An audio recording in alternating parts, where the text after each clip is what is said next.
Tokyo में धूप खिल रही थी, चिड़ियां चहचहा रही थी। मौसम इतना सुहाना था कि हर कोई बाहर निकल आया था।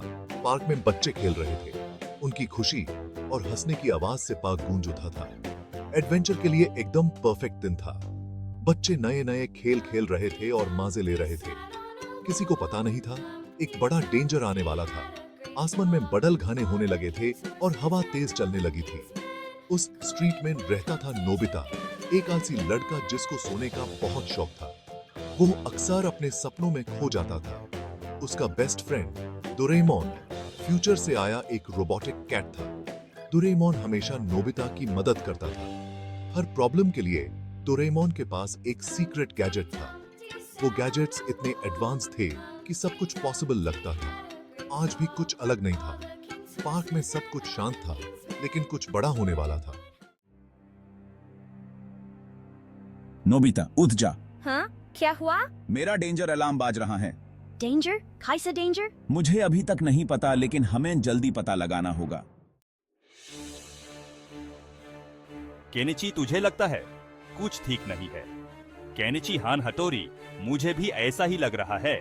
लगता है मुश्किल आने वाली है।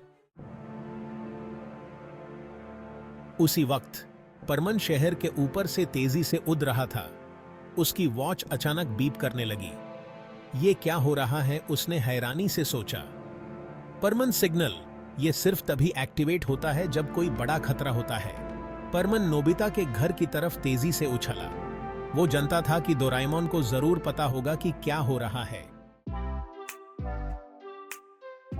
जल्द ही सभी नोबिता के घर पर जमा हो गए।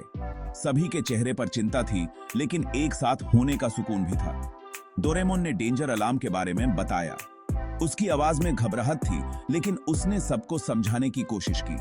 ह्यूमन एक प्लान बनाना होगा, सबने एक साथ सोचा। हर किसी ने अपने विचार रखे। हटोरी ने कहा, जो हमेशा एक्शन के लिए तैयार रहता था। उसकी आंखों में डिटर्मिनेशन था। शिनचान जो अपना फनी डांस कर रहा था रुक गया। मुझे भी साथ लो, उसने अपनी उज्ज्वल मस्ती भारी आवाज में कहा। ये तो बहुत मजेदार होगा, वो चिल्लाया। उसकी एक्साइटमेंट सबको थोड़ा रिलैक्स कर गई। सबने उसे देखा, फिर एक दूसरे को देखा। एक नई उम्मीद की किरण सबके चेहरे पर थी। मजेदार, सबने एक साथ कहा और फिर सब हंसने लगे। टेंशन थोड़ा कम हो गया। जमीन हिलने लगी।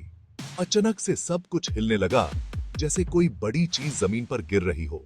एक बड़ा रोबोट अचानक से आ गया और उसके पीछे पीछे बहुत सारे छोटे रोबोट्स। ये रोबोट्स एक आर्मी की तरह लग रहे थे, सब एक लाइन में मार्च करते हुए।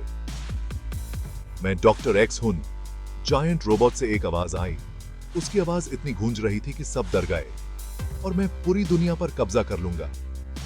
डॉक्टर एक्स ने अपने इविल प्लान का ऐलान किया। उसकी आंखों में एक चमक थी। अगर हमने तुम्हें रोक दिया तो, परमन ने चिल्लाया। उसकी आवाज में एक जज्बा था, जैसे वो किसी भी हालत में हार नहीं मानेगा। लड़ाई शुरू हो गई। सब अपने अपने पोजीशंस ले रहे थे और एक एपिक बैटल का सीन बन गया। डोरेमोन ने अपने गैजेट्स निकाले, हर एक पिछले से भी ज्यादा अमेजिंग। उसके गैजेट्स में एक से एक एडवांस टेक्नोलॉजी थी। हटोरी और केनिची ने अपने निंजा स्किल्स से लड़ाई की।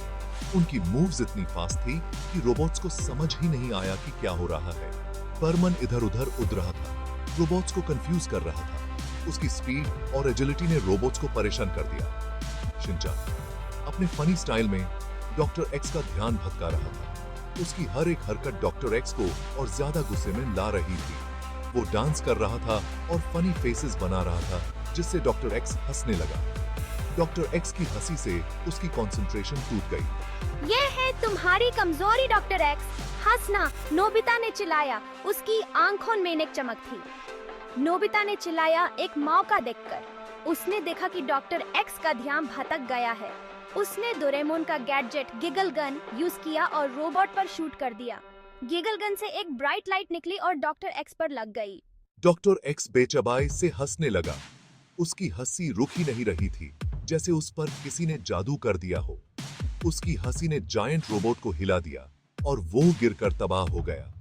जायंट रोबोट के गिरते ही सब रोबोट्स में एक हलचल मच गई। छोटे रोबोट्स बिना अपने लीडर के बैंड हो गए।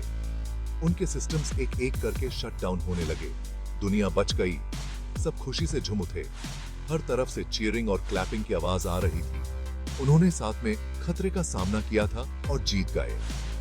ये उनकी टीम वर्क और दोस्ती की जीत थी।